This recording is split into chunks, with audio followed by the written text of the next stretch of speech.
이 시간 우리에게 주신 하나님의 말씀은 열왕기하 5장 22절부터 27절까지 말씀입니다. 거룩하신 하나님의 말씀입니다.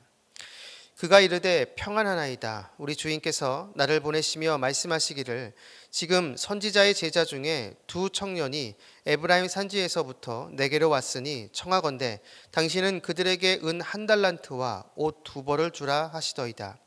나만이 이르되 바라건대 2달란트를 받으라 하고 그를 강권하여 은 2달란트를 2전대에 넣어 매고 옷 2벌을 아울러 2사환에게 지우매 그들이 게하시 앞에서 지고 가니라. 언덕에 이르러서는 게하시가 그 물건을 2사환의 손에서 받아 집에 감추고 그들을 보내 가게 한 후 들어가 그의 주인 앞에 서니 엘리사가 이르되 게하시야 내가 어디서 오느냐 하니 대답하되 당신의 종이 아무데도 가지 아니하였나이다 하니라. 엘리사가 이르되 한 사람이 수레에서 내려 너를 맞이할 때에 내 마음이 함께 가지 아니하였느냐. 지금이 어찌 은을 받으며 옷을 받으며 감람원이나 포도원이나 양이나 소나 남종이나 여종을 받을 때이냐. 그러므로 나아만의 나병이 내게 들어 내 자손에게 미쳐 영원토록 이르리라 하니 게하시가 그 앞에서 물러나오매 나병이 발하여 눈같이 되었더라. 아멘. 오늘 본문 22절에 나오는 우리 주인께서 나를 보내시며 말씀하시기를, 이것을 오늘 말씀의 제목으로 삼습니다. 이 말씀이 저와 여러분의 삶으로 고백되기를 간절히 축복합니다. 아람 장군 나아만이 하나님의 은혜로 치유받습니다. 이에 나아만 장군은 엘리사에게 감사의 선물을 주려 합니다. 하지만 엘리사는 받지 않습니다. 결국 나아만 장군은 그냥 돌아갑니다. 바로 그때 엘리사의 사환 게하시가 그냥 돌아가는 나아만 장군을 쫓아갑니다.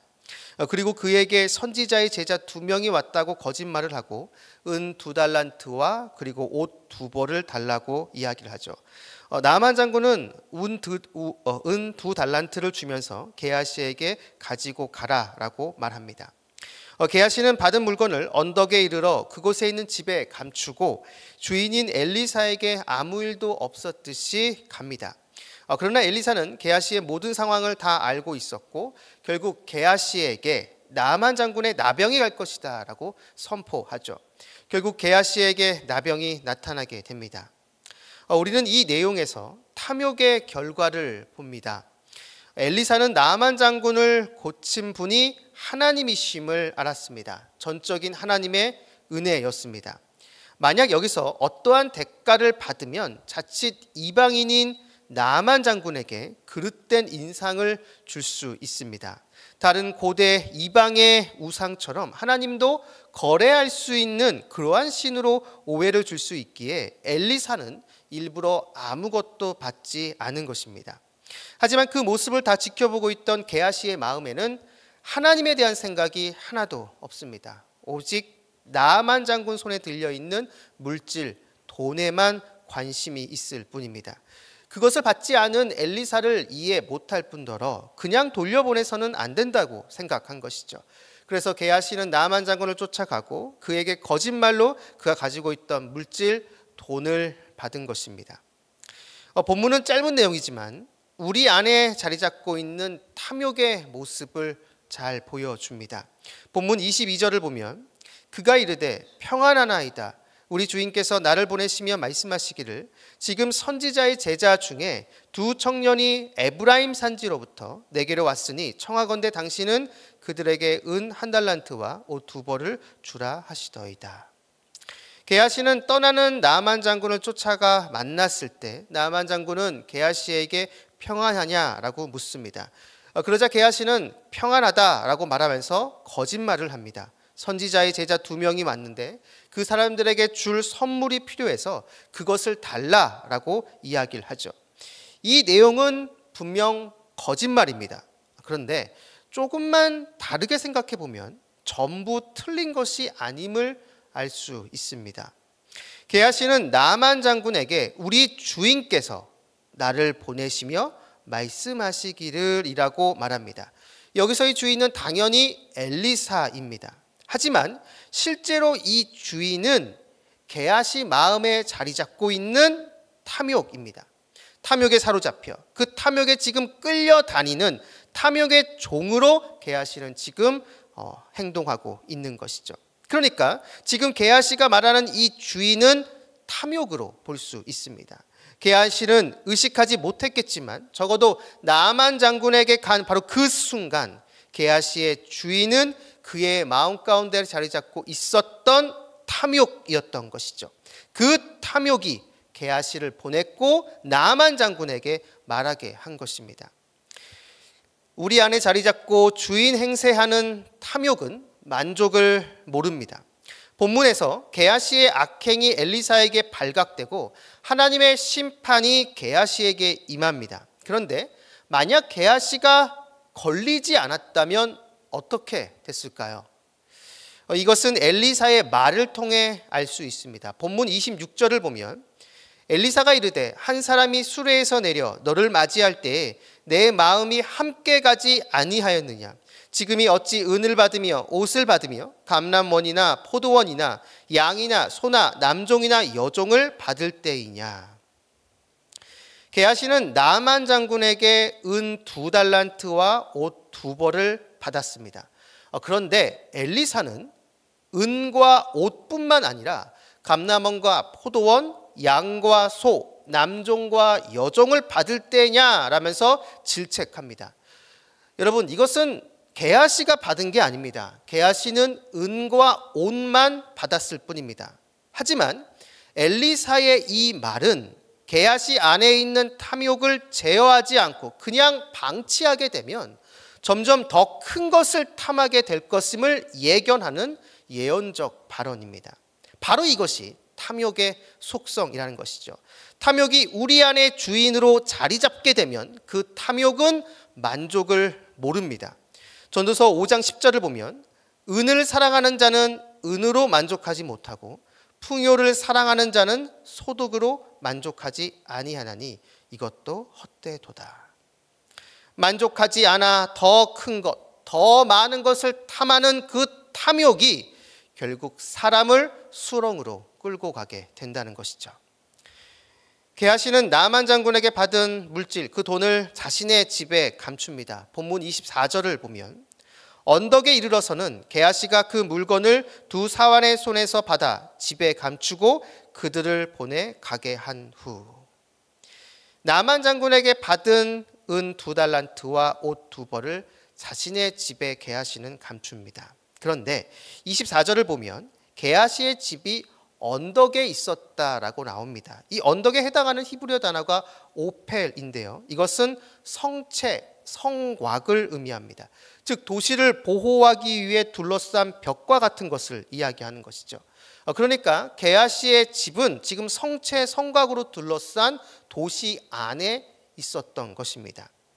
어쩌면 게하시는 자신이 받은 이 물질, 이 돈이 자신을 지키는 성체, 성곽과 같은 존재라고 생각했을지 모릅니다.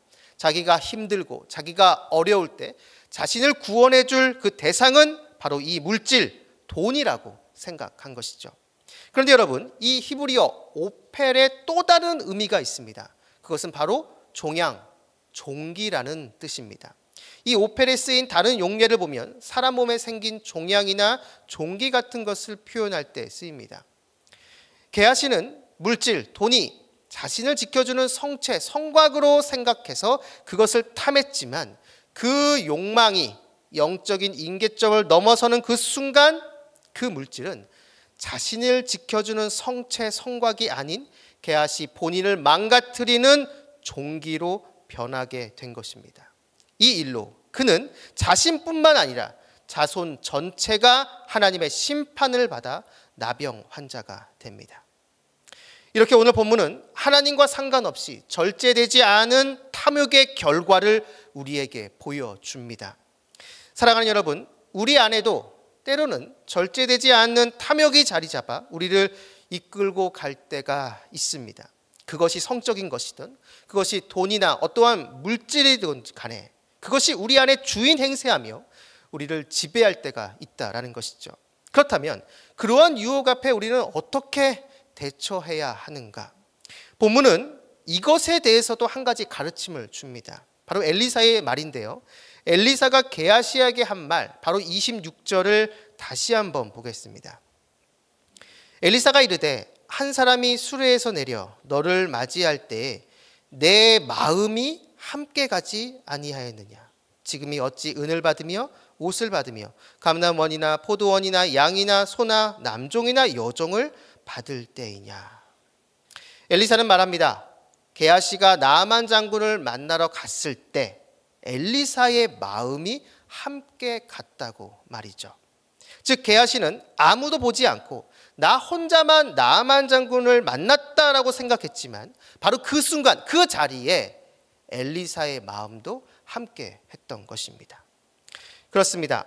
우리가 우리 안에 잘못된 욕망에 이끌려 흔들릴 때 우리가 기억해야 하는 것은 바로 하나님 존전의식입니다. 지금 이 순간 이 자리에 다른 사람이 없어도, 다른 사람이 보는 사람이 없다 할지라도 여러분 그 순간 그 자리에 주님께서 함께하고 계시며 주님이 보고 있다라는 그러한 생각이 우리 안에 있어야 한다는 것이죠. 이러한 인식이 있을 때 우리는 우리 안에 있는 잘못된 탐욕의 유혹에서 흔들리지 않게 되고 그 탐욕이 내 안에서 주인 노릇하지 못하도록 할 수 있는 것입니다. 사랑하는 말씀상 공동체 성락성결교회 성도 여러분, 어떤 대상에 대한 욕망, 그 욕망 자체가 잘못된 것은 아닙니다. 하지만 그 욕망이 지나쳐 한계를 넘어서게 되면 그 욕망은 탐욕으로 바뀌게 되고 그 탐욕이 우리 안에 주인 노릇하게 됩니다.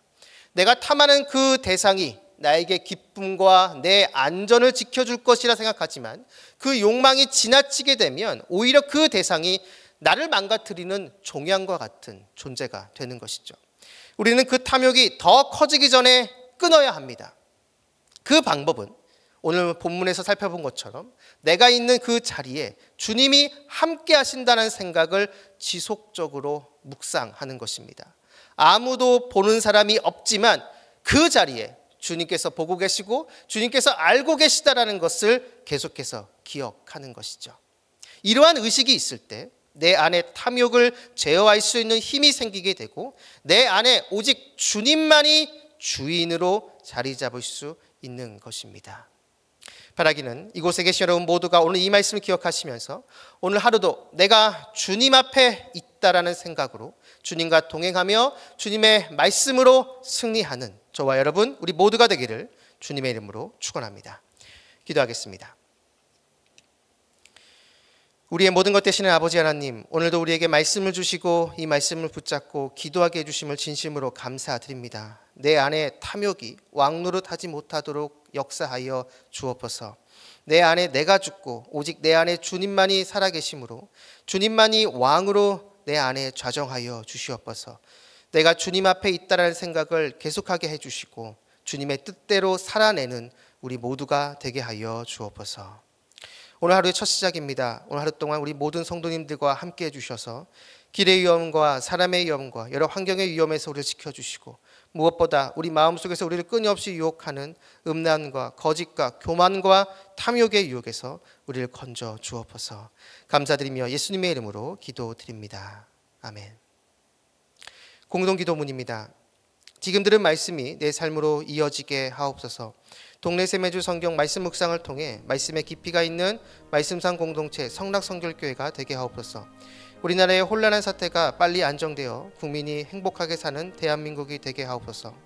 담임 목사님과 부교육자들, 장로님을 비롯한 평신도 지도자들 모두에게 성령 충만의 은혜를 주옵소서. 육체의 질병과 마음의 질병으로 고통받는 성도들에게 회복의 은혜와 평안의 은혜를 베풀어 주옵소서. 이 시간 함께 나눈 공동 기도문과 각자 가지고 나온 개인의 기도 제목을 놓고 기도하신 후에 삶의 자리로 나아가도록 하겠습니다. 기도하시겠습니다.